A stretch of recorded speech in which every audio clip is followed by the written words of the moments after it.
Il a été le premier des deux finalistes à voter. Dès 10 h ce matin à Tulle, François Hollande pariait déjà sur une participation plus importante qu'au premier tour.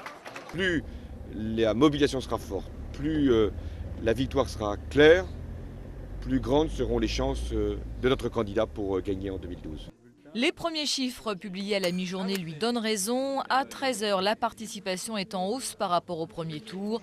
Près de 870 000 votants contre 800 000 dimanche dernier à la même heure, selon un décompte effectué sur près de 6 000 bureaux de vote, soit un peu moins des 2/3. À qui va profiter cette hausse? Les sympathisants de gauche sont-ils davantage mobilisés pour accroître l'avance de François Hollande et lui donner ainsi un maximum de légitimité face à Nicolas Sarkozy en 2012? Ou bien pour inverser la tendance du premier tour et faire mentir les sondages qui donnent Martine Aubry perdante?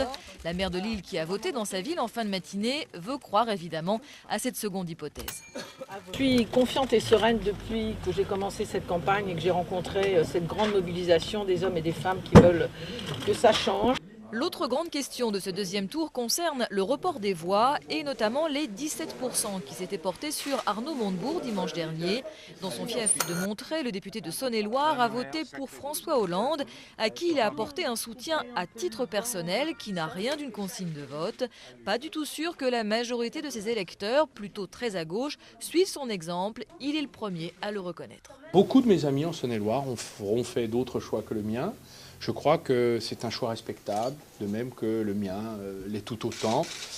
L'heure est d'ores et déjà à l'apaisement au PS. Les socialistes en ont bien conscience. Ils vont devoir faire oublier très vite les affrontements grinçants de l'entre-deux-tours.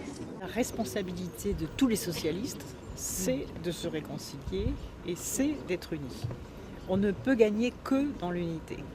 En attendant, le PS, ça se confirme, a gagné son pari des primaires avec donc une participation en hausse au deuxième tour, mais aussi ce sondage TNS-Sofres publié ce dimanche. Une majorité de Français, 55%, est favorable à l'organisation d'une primaire à l'UMP pour la présidentielle de 2017.